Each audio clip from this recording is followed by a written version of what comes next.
Hollywood's golden age might seem like it took place countless lifetimes ago, but the truth is that a few actors and actresses from that era are very much still around. From Oscar winners to industry veterans, these are the oldest Hollywood stars still alive today.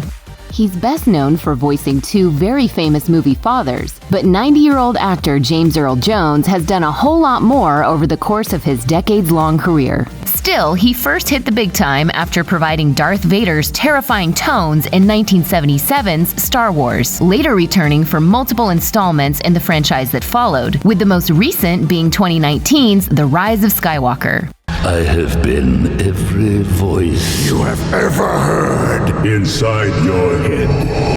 He reprised his other famous voice role that same year, returning to play Mufasa in Disney's live-action remake of 1994's The Lion King. Jones' voice is what ultimately made him famous, which is why people are often surprised to learn that Jones started to stutter when he was a kid. In fact, he was nearly speechless for years, until one of his teachers encouraged in him a love of poetry, which eventually helped him develop his voice. Jones later pursued an acting career, and things clearly worked out pretty well for him. His most memorable on-screen performances include Admiral Greer in The Hunt for Red October and King Jaffe Jaffer in Coming to America. Despite having been born in California, 91-year-old Oscar winner Gene Hackman took the long road to Hollywood. Hackman went to live with his grandparents in Illinois during his youth, after which he spent a few years in the military. After that, he lived in New York for a while before heading back to Cali to study acting at the Pasadena Playhouse. He made his first on-screen appearance in a 1959 episode of the United States Steel Hour, and would go on to notch over 100 credits before his retirement. He didn't fall out of love with acting, though. He was simply following medical advice. Hackman told Empire in 2009, "The straw that broke the camel's back was actually a stress test that I took in New York. The doctor advised me that my heart wasn't in the kind of shape that I should be putting it under any stress." Alfred Hitchcock may have made her career, but according to legendary 91-year-old actress Tippi Hedren, he almost ruined it too. Hitchcock had offered her a movie contract after spotting her in a commercial, and they made 2 films together, but things quickly went south when the director tried to make the relationship personal. According to Hedren, things came to a head when the jealous filmmaker attempted to kiss her against her will. He told me he'd ruin my career. I said, do what you have to do. I don't care. I'm out. Hitchcock stuck to his word, keeping Hedren locked into her contract while refusing to give her any good roles. She was out of the game for 3 years, and when she returned, it was in a smaller, supporting role in 1967's A Countess from Hong Kong, a Charlie Chaplin-directed rom-com. Hedren made appearances on a number of TV shows in the following years, and even showed up in the odd film, but her career never again reached those early highs. Born in Florida to 2 Bahamian farmers in 1927, Hollywood legend Sidney Poitier charmed his way into American hearts at a time of great unrest. After spending the first several years of his life in the Bahamas, his parents sent him to live with an older brother in Florida. He eventually found his way to New York City, where he used the advice his mother had once given him to become a film star. Charm them, son, into neutral. Poitier quickly went from washing dishes in Manhattan to being the biggest name in Hollywood, all at the height of the civil rights movement. In 1967, 3 years after becoming the first black actor to win a Best Actor Oscar, Sidney Poitier dominated cinema screens around the world with appearances in no fewer than 3 hit movies: To Sir with Love, In the Heat of the Night, and Guess Who's Coming to Dinner. The success of these pictures cemented his status as an icon of the silver screen. Now 94, his last credit was 2001's The Last Brickmaker in America, in which he starred as a lonely widower. Comedy legend Mel Brooks joined the U.S. Army at just 17 years old and served in Europe during World War II, clearing landmines ahead of the Allied advance. He was already writing his own comedy sketches at this point, and once even used a bullhorn to play the Al Jolson song Toot Toot Tootsie to nearby enemy troops along the German-French border. After returning to the States, he came under the stewardship of Your Show of Shows creator Sid Caesar, and later went on to become an EGOT. The 94-year-old is one of the few people who have won an Emmy, a Grammy, an Oscar, and a Tony. Brooks has long been known as both an actor and a filmmaker, but he's perhaps best known for his directorial endeavors, helming farcical classics like The Producers, Robin Hood Men in Tights, Spaceballs, Young Frankenstein, and many more. He's still active today, too, having recently worked with Whoopi Goldberg and Jane Lynch on the upcoming animated musical anthology Fairy Tale Forest. According to Brooks, he has his late wife Anne Bancroft to thank for that. She believed in me right from the beginning, as a songwriter as well as a screenplay writer or whatever I wanted to do.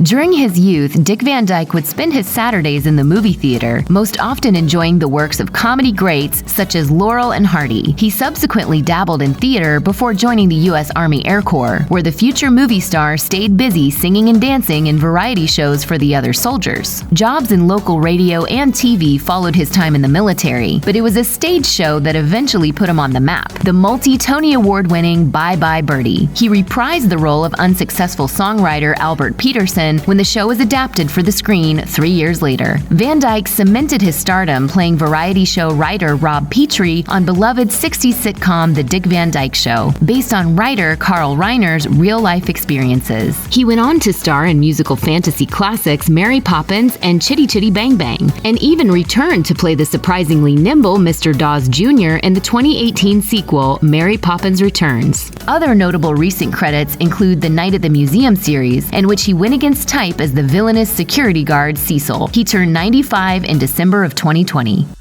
The daughter of a British politician and an Irish actor, Angela Lansbury was born in London in 1925, but moved to the States during the Blitz in World War II. She found a job in Bullock's department store, and that's where she caught the attention of screenwriter John Van Druten. Lansbury was signed to MGM within days and made an immediate impression in Hollywood. She was nominated as Best Supporting Actress for her very first movie, 1944's Gaslight, and remarkably was up for the same Oscar the very next year, this time for her turn as Sybil Vane in fantasy horror The Picture of Dorian Gray. It would be the early 1960s by the time Lansbury received her third Oscar nomination, this time for The Manchurian Candidate. She's also known for her 12-year stint playing belated style icon Jessica Fletcher in the TV series Murder, She Wrote, and for her work with Disney. She gave a memorable turn as Miss Price in Bedknobs and Broomsticks, voiced Mrs. Potts in Beauty and the Beast, and more recently showed up as the Balloon Lady in Mary Poppins Returns. Perhaps one should retire, I don't know, but I've never had the chance. When Olivia de Havilland died in 2020 at the age of 104, Eva Marie Saint became the oldest living recipient of an Academy Award for acting. She landed the Best Supporting Actress statuette for her turn as Edie Doyle in crime thriller On the Waterfront, which took home a total of 8 Oscars, including Best Picture and Best Actor for Marlon Brando. Saint had learned her craft at the world-famous Actors Studio in New York City, which is also where she got her start on the radio. She flitted between the stage and the small screen as she found her feet in the early 50s, but when On the Waterfront dropped in 1954, she became an overnight sensation. The 96-year-old actor appeared in dozens of flicks over the decades, but her best-known film is probably Alfred Hitchcock's North by Northwest, in which she plays a spy who falls for Cary Grant. You may not know 97-year-old Leslie Phillips by his face, but if you're a fan of the Harry Potter film franchise, you'll most definitely recognize his voice. The World War II veteran played the Sorting Hat in a number of the Potter movies. Ha! Another Weasley. I know just what to do with you. Gryffindor!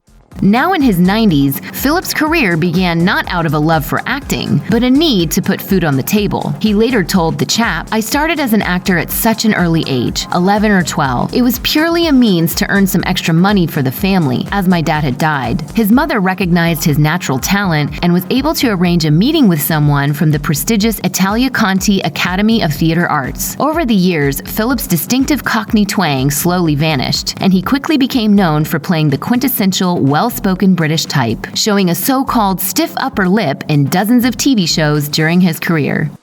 Born in Illinois in 1922, Betty White was actually working on her first small-screen project the same year NBC made its first regular television broadcast in 1939, meaning she has quite literally seen it all in the world of television. She became a household name playing the sickly sweet Sue Ann Nivens on The Mary Tyler Moore Show in the 1970s, and was later known for her turn as Rose Nyland on The Golden Girls the following decade. She fronted 3 different iterations of The Betty White Show, as well as multiple game shows over the years, and she's still working steadily today. White starred in TV Land sitcom Hot in Cleveland from 2010 to 2015, and more recently, voiced the character Bitey White in Toy Story 4 and Forky Asks a Question. Marsha Hunt came to Los Angeles as a model looking for a career on screen at age 17. Paramount was the first studio to table an offer, and execs threw Hunt in at the deep end. Luckily, she was up for the challenge. She debuted as a leading lady in 1935's The Virginia Judge, but quickly realized that supporting roles were actually more interesting. Hunt later told the Associated Press, "I didn't want to always play the sweet young things. Being a lead and winning the leading man, that was not the point." Hunt was putting out several movies a year for well over a decade, until she was blacklisted in Hollywood after her name appeared in the infamous anti-communist document Red Channels. She continued to appear sporadically in the decades that followed, with her last on-screen credit being a low-budget TV movie in 2008. She turned 103 in October 2020.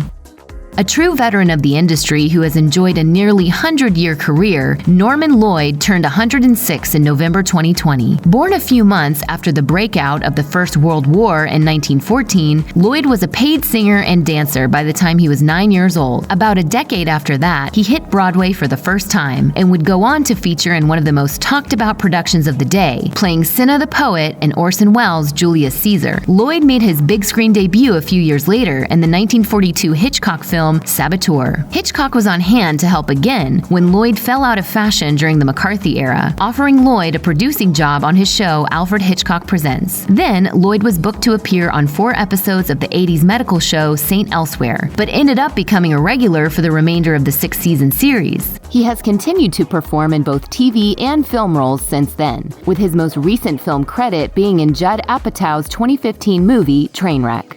Check out one of our newest videos right here. Plus, even more Nicki Swift videos about your favorite celebs are coming soon. Subscribe to our YouTube channel and hit the bell so you don't miss a single one.